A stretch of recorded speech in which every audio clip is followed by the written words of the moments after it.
श्री गणेशाय नमः, श्री सरस्वती नमः, श्री कृष्णाय नमः। देखिए, आज आपको श्रीमद्भागवत महापुराण के चौथे स्कंद का 29वां अध्याय श्रवण कराता हूँ। आप प्रेम से मन लगाकर श्रवण कीजिए। 29वें अध्याय में करूँ स्पष्ट परोक्ष, नारी संग से नरक हैं, हरि प्रसंग से मोक्ष। प्राचीन बर ही नृप बोले कि हे भगवान, आपका वचन मेरी समझ में अच्छी रीति से नहीं आया, क्योंकि ऐसी महा कठिनार्थ वार्ता को तो वे समझ सकते हैं जो वेदांती आत्मज्ञानी कविजन हैं, और मैं तो केवल कर्म कांड में मोहित हो रहा हूँ। ऐसी गुड़ बातों को मैं कैसे समझूं? इसलिए मुझको फिर से समझा कर कहो। नारद जी बोले कि जिसको मैंने राजा पुरंजन कहा है उसको जीव समझना चाहिए, क्योंकि जीव अदृष्ट रूप द्वार से अपने आत्मा के पुरों को प्रकट करता है कि जिन जीवों में कितने तो एक एक पग वाले होते हैं, कितने दो पांव के होते हैं, कोई 3 चरण वाले, कोई 4 चरण वाले, कोई अनेक पग वाले होते हैं, और कोई बिना ही चरण के होते हैं। और अविज्ञात नामक जो जीवी का सखा कहा उसको ईश्वर समझना चाहिए। वह ईश्वर नाम क्रिया गुणों से किसी के जानने में नहीं आ सकता। जब संपूर्णता से पुरुष प्रकृति के भोगने की इच्छा करता है, तब उस शरीर में से नवछिद्र 2 हाथ 2 पांव वाले नर देह को उसने बहुत उत्तम मानकर वास किया। और जिसको मैंने पुरंजनी कहा वह बुद्धि है, जिसके संबंध से जीव मैं और मेरा कहने लगता है, और इस देह में जीव बुद्धि के आश्रित होकर इंद्रियों के द्वारा विषयों को भोगता है। उस पुरंजनी के जो 10 सखा कहे वे इंद्रियां हैं, जिनमें से किसी किसी इंद्रिय से विषय का ज्ञान होता है और किसी किसी इंद्रिय से केवल कर्म ही होता है। इस समय जो पुरंजनी की सहेलियां कही हैं वे इंद्रिय की वृत्तियां हैं, और 5 शीर का सर्प जो हमने कहा वह पंचवृत्ति रूप प्राण हैं। प्राण, अपान, उदान, समान और व्यान। जिसको मैंने महाबलशाली सेनापति कहा वह मन है। वह मन ज्ञानेन्द्रिय कर्मेंद्रिय दोनों का नायक है, और पांचाल देश जो कहा वह 5 इंद्रियों के विषय हैं, जिसमें 9 द्वार का पूर है। इसमें 2 नेत्र, 2 नासिका, 2 श्रवण, 1 मुख, 1 लिंग, 1 गुदा, यह 9 द्वार हैं। इन 9 द्वारों से जीव इंद्रियों को अपने साथ लेकर बाहर आता है। 2 नेत्र, 2 नासिका और 1 मुख, यह 5 तो पूर्व के द्वार हैं। दक्षिण कान दक्षिण की ओर का, और दक्षिण कान दक्षिण की ओर का द्वार, और वाम कान उत्तर का द्वार है। पश्चिम की ओर नीचे के 2 द्वार, 1 गुदा और 1 शिश्न इस शरीर में है। खद्योत सम आविर्मुखी नाम जो कहे वह दोनों समासम एक शुद्ध में निर्माण किए हैं। इनको नेत्र समझना। इन्हीं द्वारों से जीवात्मा चक्षु इंद्रिय की सहायता से विभ्राजित नाम देशों में जाकर रूप को देखता है, और नलिनी नालिनी नाम जो 2 द्वार कहे वह नासिका हैं, और सौरभ देश जो कहा वह गंध हैं, जिससे सुगंध ज्ञान होता है। नाक मुख दोनों को कंपायमान करने वाली व्यवहारकारी वाणी रस ज्ञानी, यहाँ रस आपन व्यवहार है।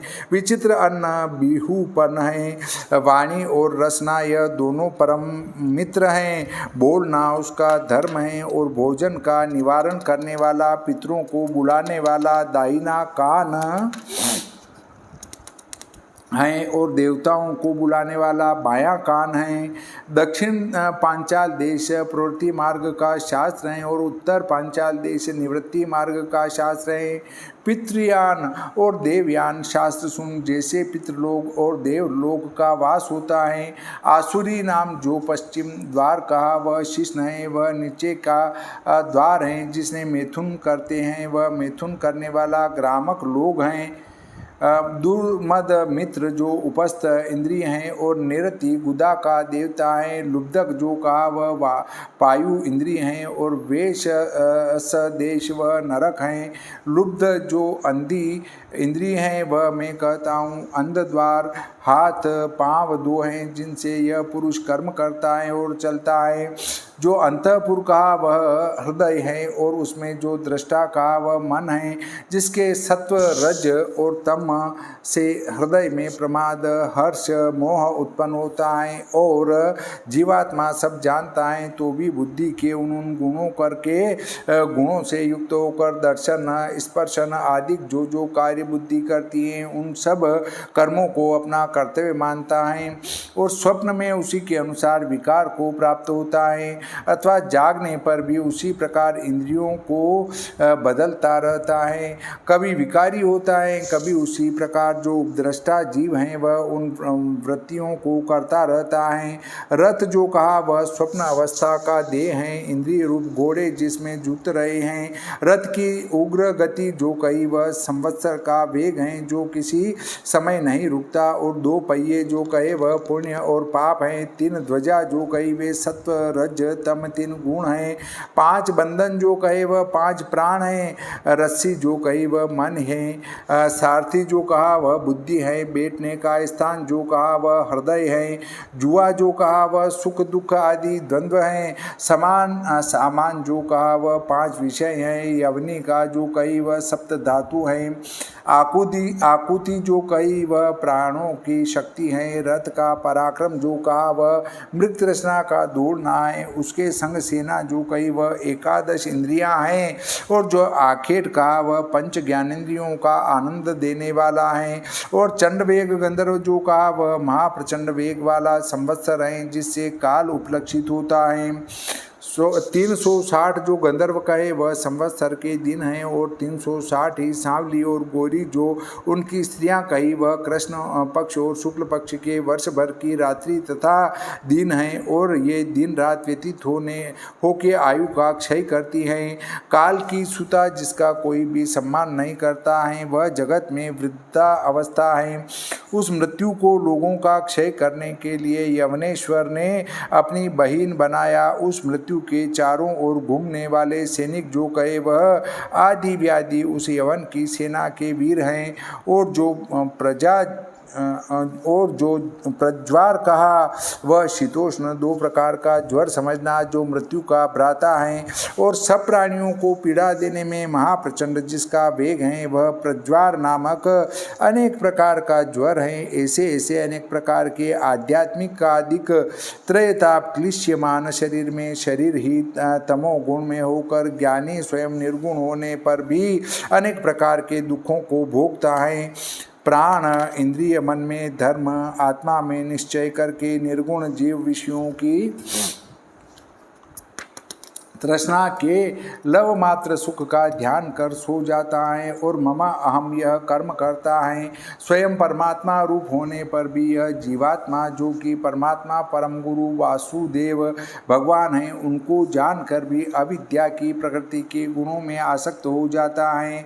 तब गुणों का अभिमानी जीव परम वश होकर सात्विक राजस तामस कर्म किया करता है और उन कर्मों के करने से महाकष्टदायक लोकों में जाता है और उन्हीं कर्मों के अनुसार बारंबार संसार में जन्म लेता है। सात्विक कर्म करने से महाप्रकाशवान लोकों में जाकर उत्तम कुल में जन्म पाता है।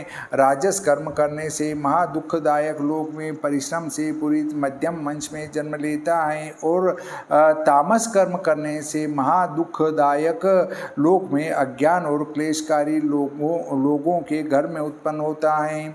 यह महाअधम जीवात्मा अपने कर्मों के गुणानुसार कभी पुरुष कभी स्त्री कभी नपुंसक कभी देवता कभी मनुष्य कभी पशु कभी पक्षी का जन्म धारण करता रहता है।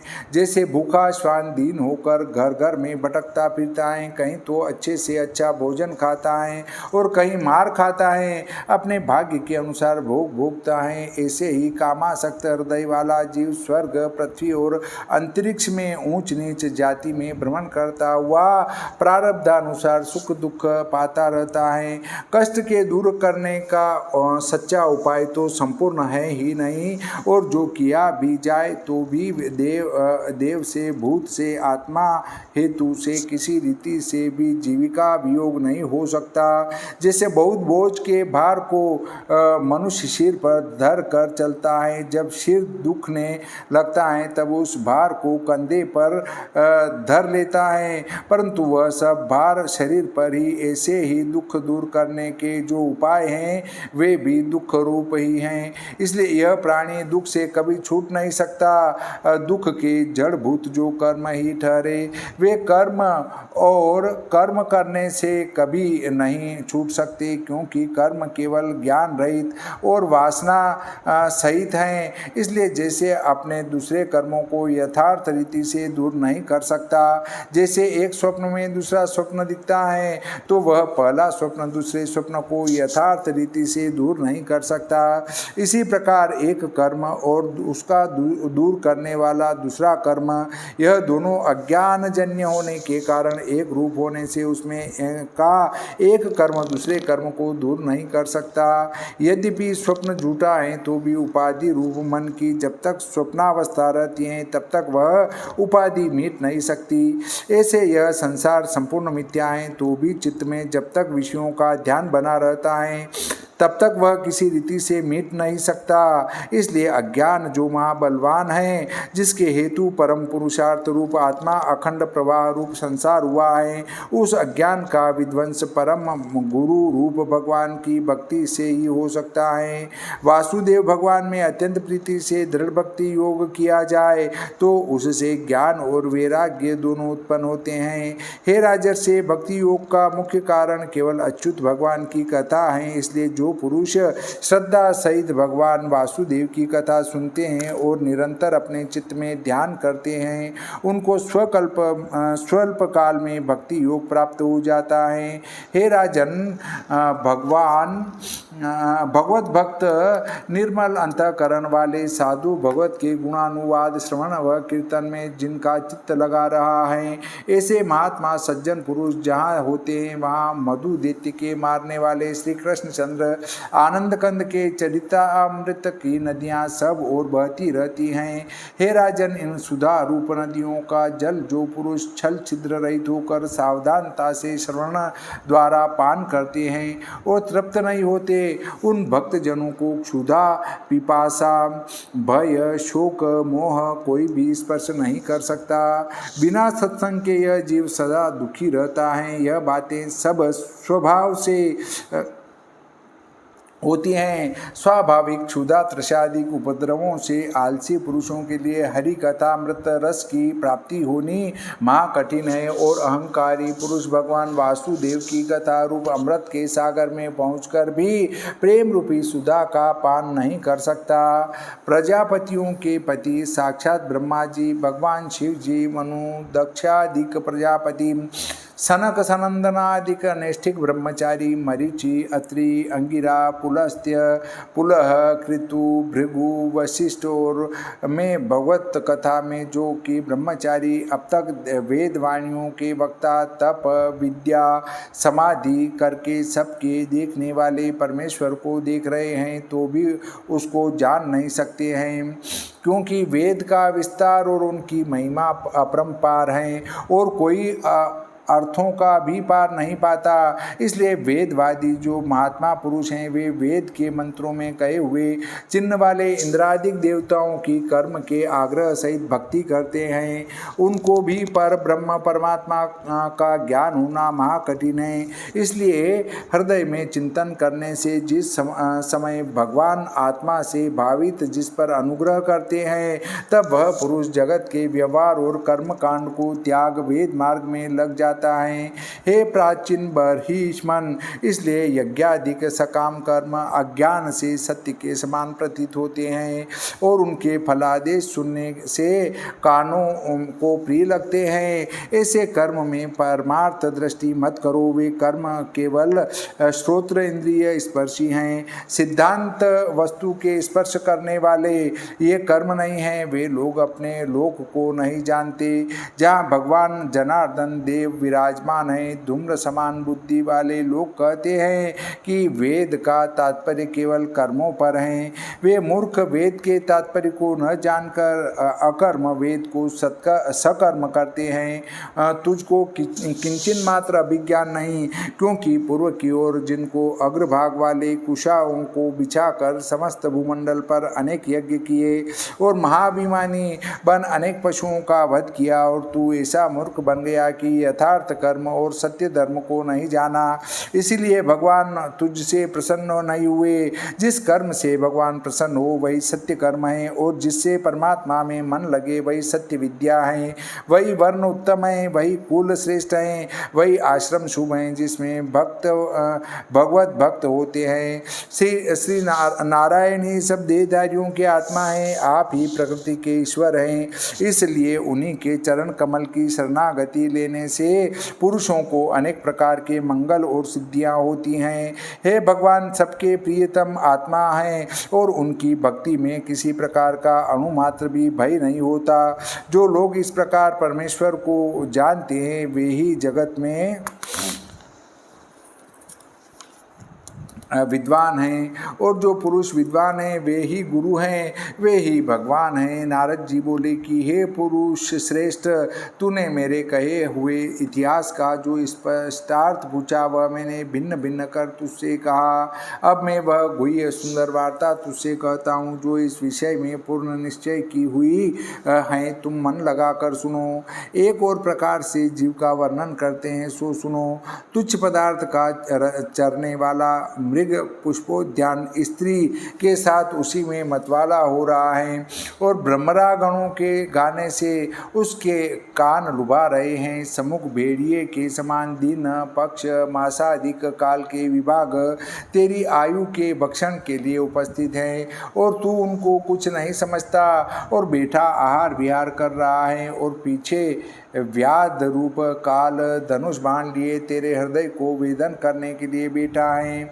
अब तुझको अपने आत्मा का विचार करना चाहिए। पुष्पों के समान जिनके धर्म ऐसी स्त्रियों के शरण रूप पुष्पवाटिका में पुष्पों की मधुगंध के सदृश अत्यंत तुच्छ जो काम, कर्म के फल से उत्पन्न जो काम, सुख लव मात्र जीव के स्वाद शिष्ण के विषय भोगादि को ढूंढे। स्त्री पुरुष दोनों उन विषयों पर मन लगाकर ब्रह्मगण के सुंदर गीत की नाई अति मनोहर वनिता आदि जनों के संभाषण करने में अत्यंत लोभित जिनका मन कर्ण, ऐसा यह जीव आगे भेड़ियों के युद्धवत आपकी आयु हरने वाले दिन रात काल के लव विषय उनको कुछ न समझकर घर में विचरे विहार करे, पीठ की ओर से नहीं दिख पड़े। ऐसे प्रवृत्त एक वधिक रूप यमराज वह हृदय में बाण से जीव का भेदन करता है। ऐसे उस आत्मा जीव को हे राजन उसका हृदय भिन्न हुआ देखने को तुम योग्य हो। तुम इस प्रकार अपनी चेष्टा उस मृग के सदृश विचारो और इस बात का विचार करके अपने मन को हृदय में आकर्षित कर और सब बहिर्वृत्तियों का रोध करो। परंतु इस गृहस्थाश्रम को त्याग कर जिसमें नीच कामी पुरुषों के युद्ध की बातें हैं और जो कि भगवान प्राणियों की रक्षा करने वाले हैं, उनको प्रसन्न करो। इस प्रकार अनुक्रम करके सबसे विराम करो। विराम कर प्राचीन बरही बोले कि हे ब्रह्मन, हे नारद जी, जो आपने कहा वह मैंने सुना और विचारा, परंतु उस बात को यह उपाध्याय जो मुझको कर्म का उपदेश करते हैं क्या वे नहीं जानते थे? और जो जानते थे तो मुझसे क्यों नहीं कहा? हे नारद, इन विषय रूपाध्यायों से मैं जो असंभव भावना रूप हैं, मैं ईश्वर हूँ वा नहीं, यह मेरे मन में बड़ा भारी संशय था, वह आपके अनुग्रह से सब कट गया। इसी प्रकार का एक दूसरा संदेह और है, जहाँ इंद्रियों की वृत्ति नहीं जा सकती हैं और ऋषि लोग भी उसमें मोहित हो जाते हैं, वहाँ और दूसरे की क्या सामर्थ्य है। जिस देह से पुरुष इस जगत में कर्मों को करता है और देह को यहाँ छोड़कर परलोक को चला जाता है और वहाँ जाकर दूसरे शरीर से इन कर्मों के फलों को भोगता है, वह मुझको यह संदेह है कि इस देह से किए हुए कर्म दूसरे देह से किस प्रकार भोगे जाते हैं। यह बात वेदवादी लोग सदा करते हैं और आप भी पहले कह चुके हो कि पुरंजन ने जो जो कर्म किए थे उनका फल मरने के पश्चात उसको अगले जन्म में मिला।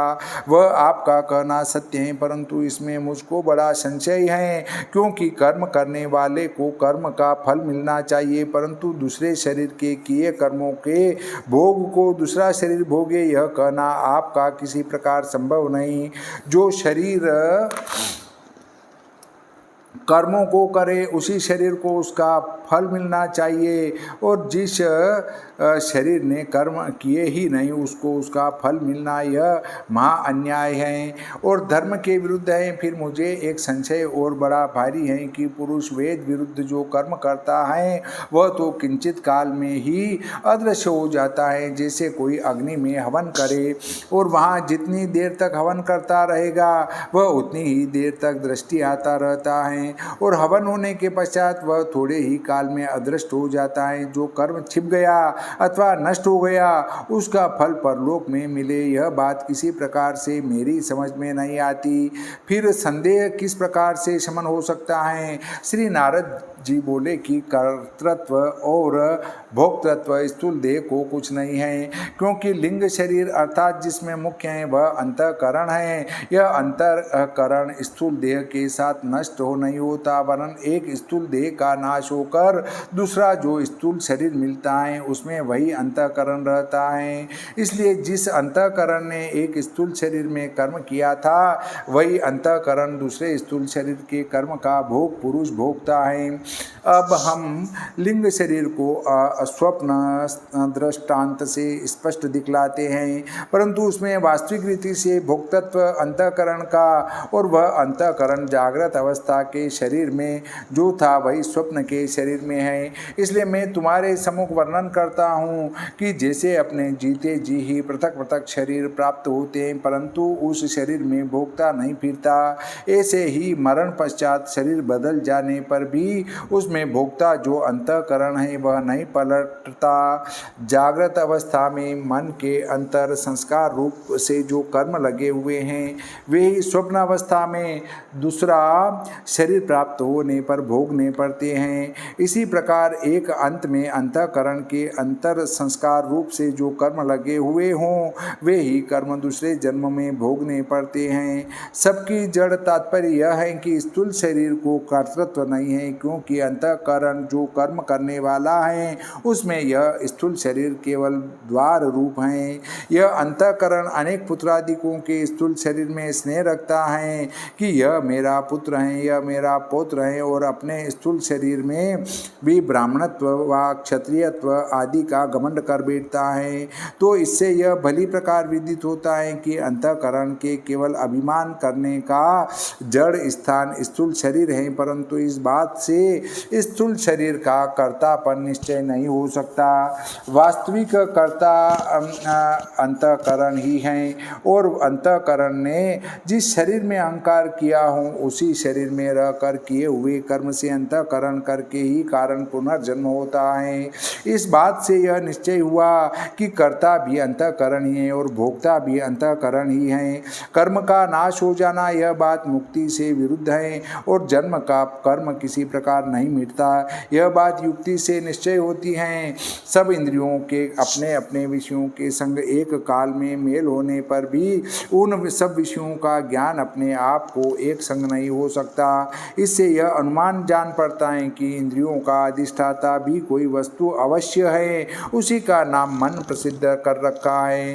मन का जब तक इंद्रियों के संग मेल नहीं होता तब तक इंद्रियों का विषय के संग मेल होने पर भी अपने आप को उस विषय का ज्ञान नहीं हो सकता। यह बात सब में प्रसिद्ध है। इस भांति चित्त की वृत्तियां भी एक ही काल में उत्पन्न नहीं होती, परंतु अनुक्रम से होती हैं। इसी बात से अनुमान होता है कि चित्त की वृत्तियों का उत्पन्न करने वाला पूर्व शरीर का संबंध कर्म है। जो जो कर्म जिस जिस समय भोगने के होते हैं, उस समय में वह कर्म अपना भोग देने के अनुकूल चित्त की वृत्तियों को प्रकट करता है। इससे पूर्व संबंधी कर्म किस प्रकार विनष्ट नहीं हो सकता, परंतु अवशेष रहता है। हे राजन, इस वर्तमान शरीर से किसी काल में किसी स्थान में जिस प्रकार का और स्वरूप का पदार्थ अनुभव में नहीं आया हो तथा कभी देखने में नहीं आया हो और सुनने में भी न आया हो, उसी प्रकार का और उसी स्वरूप का किसी काल में स्वप्न और प्रयोजन में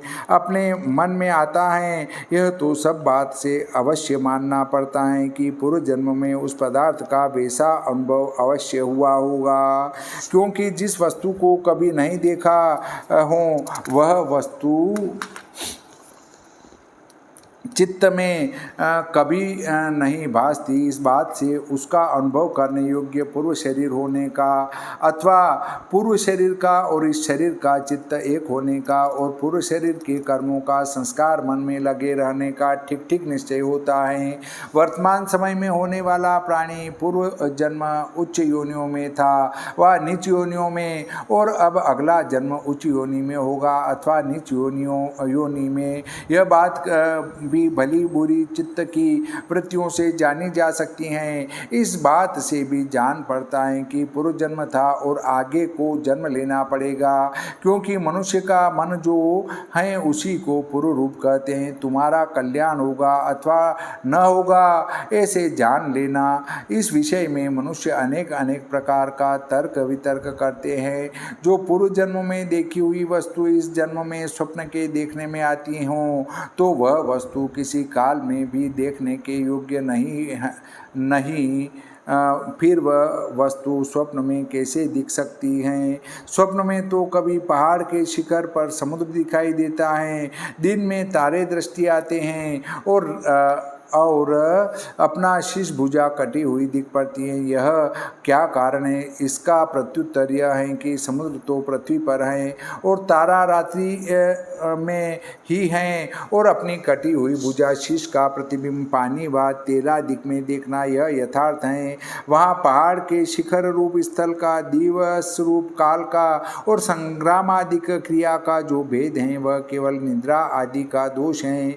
यह मानना अत्यंत सुगम है, परंतु पूर्व जन्म को न मानकर इस जन्म में न हुआ हो वही स्वप्न में दिखाई देता है। ऐसे मानने वाले को भी देश काल और क्रिया के में भेद पड़ने के हेतु केवल निद्रा के ही दोष मानने पड़ेंगे।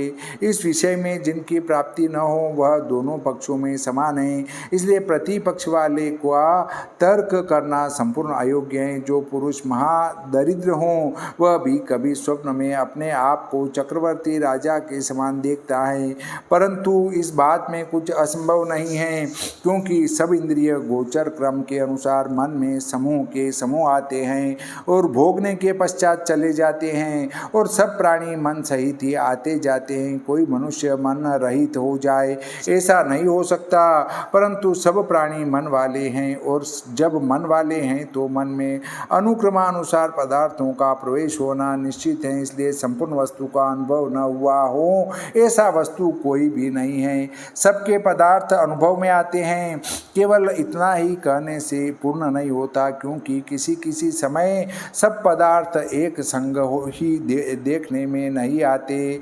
केवल एक सत्वगुण में निष्ठा पाया हुआ मन भगवान वासुदेव के विराट रूप का ध्यान मन में समा जाता है। उस समय सब विश्व मानो मन में व्याप्त हो जाता है।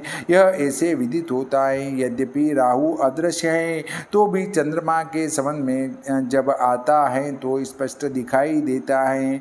इसी भांति यद्यपि सब विश्व का दिखना अपने आप को असंभव है, परंतु शुद्ध चित्त में सब विश्व का संचित दिखना योगीश्वरों को प्रत्यक्ष है। इस प्रकार स्थूल शरीर नष्ट होने पर भी लिंग शरीर का नाश नहीं होता। होता। इस बात से यह दोष किसी रीति से नहीं आता कि कर्ता और भोक्ता और हैं। यदि किसी को यह शंका हो कि लिंग शरीर के कर्तृत्व के और भोक्तृत्व स्थूल शरीर के द्वारा है, परंतु स्थूल शरीर रहित केवल लिंग शरीर में कर्तृत्व के भोक्तृत्व है ही नहीं, इसलिए किसी समय स्थूल शरीर न हो तब लिंग शरीर में कर्तृत्व के भोक्तृत्व न रहने से मुक्ति अवश्य होनी चाहिए। परंतु इस सब का सिद्धांत यह है कि बुद्धि, मन, इंद्रियां और विषयों का समूह रूप यह अनादि लिंग शरीर जब तक हैं तब तक प्राणी के स्थूल शरीर का संबंध किसी भांति नहीं मिट सकता। सोना, मूर्छा, महाकष्ट, मृत्यु और ज्वर में इंद्रियों का विनाश होने से स्थूल शरीर में मृत्यु प्रज्वार के समान मैं हूँ ऐसा अहंकार सदा नहीं प्रकाशता, परंतु सूक्ष्म रूप से बना रहता है, मानो उस समय स्थूल शरीर को लिंग शरीर से विदान होता है। यह बात कदापि न समझना। गर्भ में और बाल अवस्था में इंद्रियां पूर्ण न होने से तरुण अवस्था में जिस प्रकार स्थूल शरीराभिमान एकादश इंद्रियों से स्पष्ट चिन्ह नहीं प्रतीत होता, जैसे अमावस्या के चंद्रमा का बिंब विद्यमान होने पर भी चंद्रमा स्पष्ट दिखाई नहीं देता, ऐसे ही गर्भ और बाल्यावस्था में स्थूल शरीर का अभिमान विद्यमान होने पर भी स्पष्ट दृष्टि नहीं आता। इसलिए जब तक स्थूल शरीर का संबंध नहीं मिटता तब तक संसार भी नहीं मिट सकता। यही सबका सिद्धांत है। अर्थ के अविद्यमान होने से संसार की निवृत्ति नहीं होती, क्योंकि स्वप्न में जैसे अनेक प्रकार का अनर्थ दिखता है और जब तक वह स्वप्न दिखता रहता है तब तक वह अनर्थ दूर नहीं होता, ऐसे ही यह जीवात्मा जब तक विषयों के ध्यान में लगा रहता है तब तक इस असार संसार की निवृत्ति किसी प्रकार नहीं हो सकती। ऐसे ही पंचभूतात्मक त्रिगुणमय एकादश इंद्रिय पंच तन्मात्रा रूप से यह विस्तृत विकारात्मक लिंग शरीर चैतन्य परमात्मा की चैतन्यता से युक्त होने पर जीव इस नाम से कहा जाता है। अर्थात परमात्मा का अंश यह आत्मा जब लिंग शरीर से युक्त होता है तब जीव कहलाता है, और जब लिंग शरीर को त्याग देता है तब वह पूर्ण ब्रह्म रूप हो जाता है। यह जीवात्मा इसी लिंग शरीर से अनेक देह धारण करता है और इसी लिंग शरीर से सबका त्याग करता है। यह लिंग शरीर जिस स्थूल शरीर को त्याग देता है उस स्थूल शरीर की मृत्यु कही जाती है, और जिस दूसरे स्थूल शरीर को ग्रहण करता है उस स्थूल शरीर का जन्म हुआ कहलाता है। हर्ष, शोक, भय, दुख, सुख भी जीवात्मा को लिंग शरीर ही के कारण प्राप्त होते हैं। जैसे झोंक पूर्व के तृण को तब तक नहीं छोड़ती हैं जब तक वह दूसरे तृण को नहीं पकड़ लेती, ऐसे ही मरण के समय जीव जब तक पूर्व देह के अभिमत को नहीं छोड़ता तब तक प्रारब्ध समाप्त होकर दूसरा स्थूल शरीर नहीं मिलता, तब तक उसके पूर्व शरीर का अभिमान नहीं जाता, अर्थात पहले शरीर की स्थिति को नहीं भूलता। हे नरेंद्र, जब तक कर्मों के वियोग से और दूसरी देह को यह जीव प्राप्त नहीं होता तब तक सब जीवों का मन जो है वही केवल इस संसार का हेतु है। जिस समय इंद्रियों के आचरण किए हुए विषयों का चिंतन करके जो यह पुरुष बारंबार कर्म करता है उन्हीं कर्मों के बंधन से मन संसार का हेतु है और आत्मा असंग है, तो भी अविद्या के कारण शरीर आदि जड़ पदार्थों के संबंधित कर्मों में आत्मा का बंधन नहीं होता है। इसलिए सब बंधन दूर करने के लिए सर्वात्म भाव से सब विश्व को भगवत रूप जानकर श्री नारायण का भजन करो कि जिन नारायण से इस जगत की उत्पत्ति, पालन, संहार होता है। मैत्रेय जी बोले कि भक्तों में मुख्य भक्त भगवान नारद जी इसी भांति प्राचीन बरही राजा को जीव ईश्वर के स्वरूप का भेद दर्शाकर उस राजा से आज्ञा लेकर वहां से सिद्धलोक को चले गए। प्राचीन बरही राजर्षि प्रजागण की रक्षा करने में सब पुत्रों को लगाकर आप तप करने के लिए गंगा सागर के निकट गया, जहाँ कपिल मुनि का आश्रम था, और सबका संग त्याग दिया।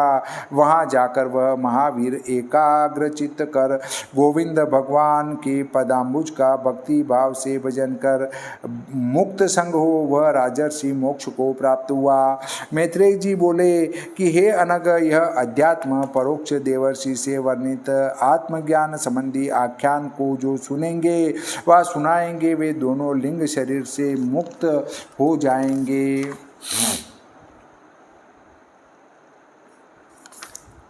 श्री कृष्णचंद्र आनंद कंद के यश के प्रभाव से सब विश्व को पवित्र करने वाला देवर्षि वर्य के मुख से निकला हुआ, हृदय का शुद्ध करने वाला और श्रेष्ठ श्रेष्ठ फलों का देने वाला यह इतिहास है। जो पुरुष इसका कीर्तन करते हैं वे निसंदेह ब्रह्मलोक को चले जाते हैं और सब बंधनों से मुक्त होते हैं। इस संसार में कहीं भी भ्रमण नहीं करते। यह अद्भुत अध्यात्म परोक्ष ज्ञान मैंने तुमसे कहा, इससे परलोक में कोई भी कर्म भोगना नहीं पड़ता और देहाभिमान और सब संशय मिट जाता है। श्री भागवते महापुराणे चतुर्थ स्कंदे भाषाटिकायां पुरंजनोपाख्याने अध्यात्म ज्ञान वर्णनम नाम 139 अध्यायः। बोलिए श्री सरस्वती मैया की जय, श्री कृष्णचंद्र भगवान की जय, श्री रामचंद्र भगवान की जय, गणपति जी महाराज की जय, बजरंग बली की जय।